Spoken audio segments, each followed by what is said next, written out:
I think one of the things I love most about Ethiopians is their rich culture, and you see it in different ways, the way they eat, and you all eat together. You rarely eat on your own plate because there's that importance of sharing a meal.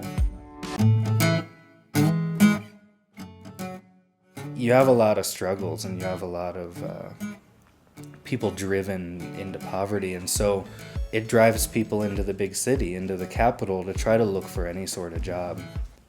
The end result is you have this large influx of people into a city that can't support it, where there aren't enough jobs. You find a lot of homeless people begging on the streets, and unfortunately you also find a lot of prostitution. In Addis alone, they say there's 150 to 200,000 prostitutes.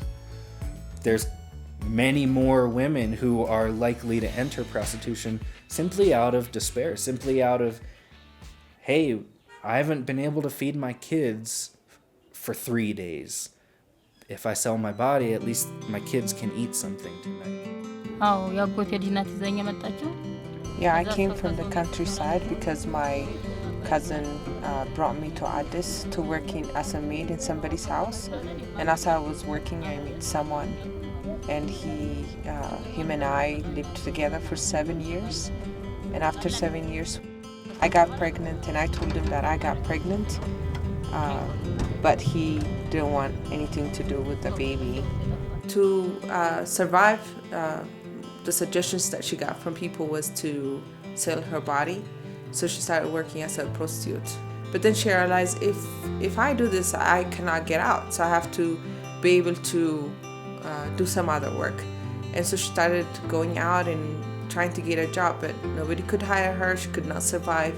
So she had to go back to it. Even if she doesn't want to, she's basically forced into it. Even if nobody forced her, her life is forcing her. And so now she is in it. And yeah, that's how she's raising her daughter. My daughter and I sleep in the same bed. My daughter sleeps where the pillows are sitting, and I work on half of the bed. So if there's a customer, that's what I do. And then once the customer is gone, her and I sleep in the same bed. Her daughter sleeps in the same bed where she's working. In the past, even what was hard for me, what I heard what was hard for me was there would be a bunk bed. But this one is like they share a bed as she sleeps with men. And hearing that was heartbreaking. First day, I just could not even talk to her. It's just unbelievable. You shouldn't have to see that at 2 and 3 years old. And I just picture her growing up. You know, maybe now she doesn't know what's going on, but she starts hitting 5 years, 10 years old. If her family had still had to live in that kind of life, I mean, how long is it before the guy's then also asked to sleep with her too? She's right there. And then she won't even be small enough to fit where the pillow is. And then what, is she gonna have to stand there and watch? Like,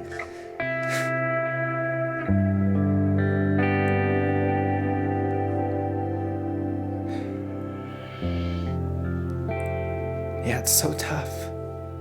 No one should have to live through that.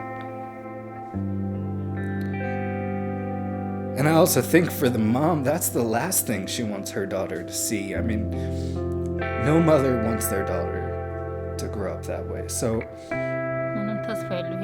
there is no hope. My life has no hope. We're trapped in this cycle. We get some money from our customers and kind of cover our expenses. At the end of the day, there's no money. We can't even save a penny. We're stuck. So there's no hope. My life has no hope. Actually, I've heard a woman saying that many times.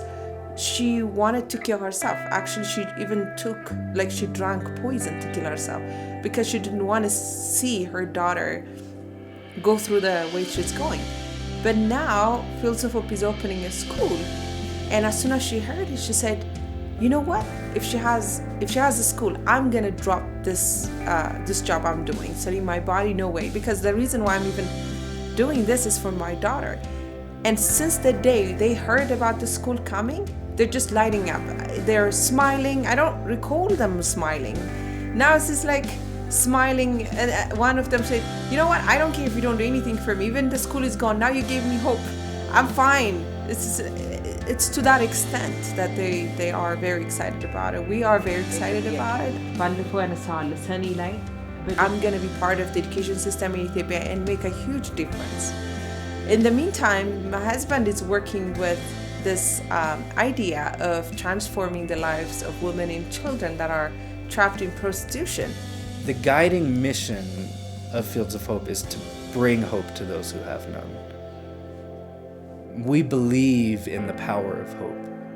We're really not about a foreign organization coming in and solving Africa's problems. We want to enable Ethiopians to look at their society and say, hey, this needs changed, and dream dreams of how to change it. Not a solution from somewhere else, but something homegrown. We have the right people in place to make that happen, and I'm so thankful for the people that have joined. I think it's going to be great. It's obvious that we need money. That's no joke. But by giving, by donating whatever you're able, you make it possible, and you join us in a way that is really important and is really core in bringing hope to the hopeless.